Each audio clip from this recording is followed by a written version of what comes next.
welterweight Grand Prix concluded tonight. What are your thoughts on the main event overall? I mean, I saw a really tactical fight. I think that both guys have a tremendous amount of respect for each other. It wasn't, the throwdown bloodbath that the first fight was, where Roy took so much damage and so did Lima. I thought this is a fight that they learned a lot from the very first fight, and I think that showed tonight. 1-1 in the series. Do you think a trilogy is in order or something like that? Yeah, I haven't really thought about that, but you know what? I wouldn't mind seeing it. Maybe down the line, we'll see what happens. So who's the number 10? I know you said Lorenz Barkin. We spoke to Yaron Slavon. He said he deserves a shot.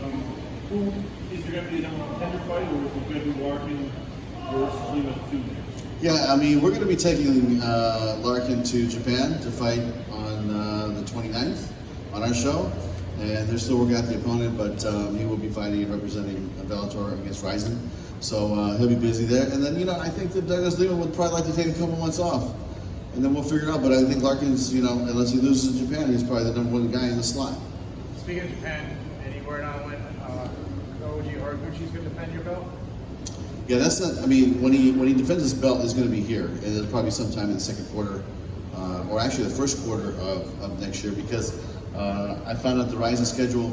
They're not going to do a promotion until April, so he's going to fight on New Year's Eve, and then we'll, maybe in February we'll get him to fight for us here in the U.S. Speaking of bantamweight, he made headlines this week. He signed Sergio Pettis. His last fight was at flyweight. He went up to bantamweight. He struggled. I mean, what weight class is he going to fight for you guys? Bantamweight, flyweight? Yeah, I mean, listen, we have a 135-pound weight class, and I think that's what we agreed upon. I'd have to confirm that with Rich and the guys, but that's what I believe. Leandro Higo, guy who coming off a big win.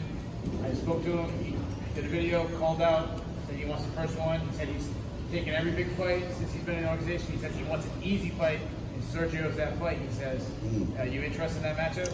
I mean, that's something that I'm not going to commit to that fight. It's definitely something that could be on the table, but there's a lot of good fights in that weight class now. So we're beefing up the 135-pound weight class, and we're going to mix it up and pick the right fights when it's time. Is there any kind of update you can give us on Josh Barnett? I know he voiced that he was frustrated that he couldn't find opponents. The Japan card's coming up. I think we'll see him soon. Yeah, Josh is not going to fight in Japan.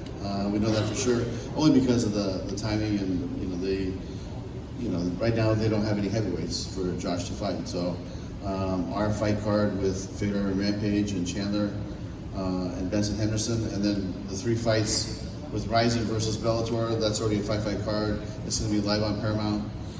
It's going to be, I believe we're starting at 12 noon in Tokyo on the 28th. The 29th, which would be the 28th here. Prime time, 7 p.m. Pacific, 10 p.m. Eastern on Paramount, and simulcast on DAZN. So that's going to go live, and they just didn't have anybody for him to fight. So we'll have something soon to announce, because I know we're almost finalizing something for Josh. Daly has a big win tonight. He calls for a Bellator London. And MVP was sitting front row tonight. Do you have any interest in that fight, running it back? I mean, at some point, I'm